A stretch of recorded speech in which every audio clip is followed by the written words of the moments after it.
সবকিছু ভালো লাগতেছে, কিন্তু আমার এখানে নাম আসে অনেকটা সুস্থ এসব ভালো লাগে, এটা হাতে দাও না, কথা কম না করবি। হ্যাঁ আমি দেখতেছি, আগে তো জানতাম তো হিমালয় লাগছে উঠবো।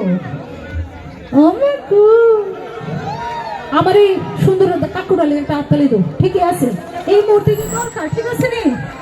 আচ্ছা গামু দাঁড়ানো, তুমি থাকো, ঠিক আছে?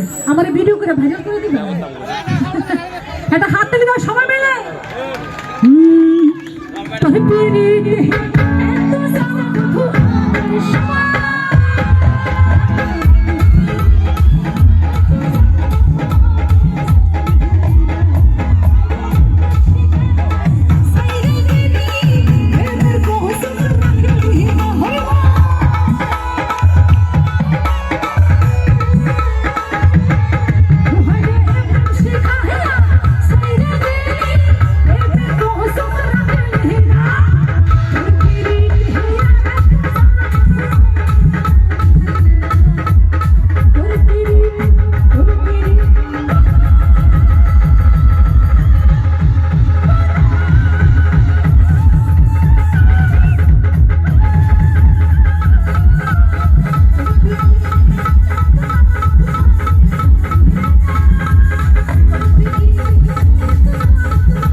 আমার লোক সব কান্নামি হইতেছে।